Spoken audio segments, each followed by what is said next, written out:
And last but not least, gol Virgil van Dijk yang kena overrule tu. Dua benda boleh coexist together tau. Liverpool, ya, main teruk. Tapi Liverpool juga being done by a stupid interpretation of rule, aku rasa.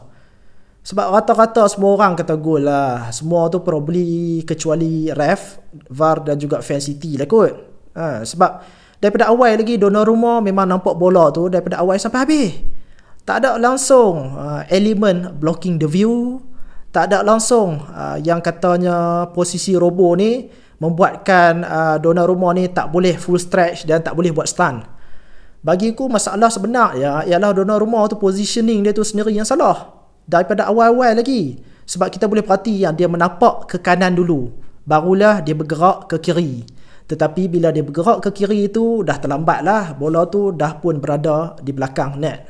Aku baca tadi Liverpool demand jawapan daripada Howard Webb tentang gol Van Dijk ni. Walaupun ya memang result takkan tukar. Tapi baguslah. Sebab aku nak tengok apa alasan yang PG Mol nak bagi kali ni. Insiden ni jadi masa City masa tu tengah lead 1-0. Lead baru 1 gol tau masa tu. Kalau contohnya gol dikira, dia akan jadi 1 sama. Game state tu dah jadi berubah. Composure dan juga momentum kedua-dua tim tu juga akan berubah.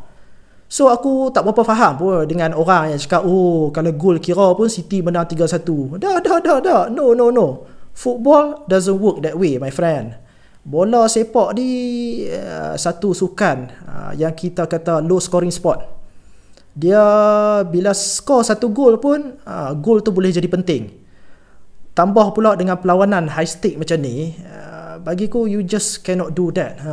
Rule out a legitimate dan juga perfect goal daripada Liverpool.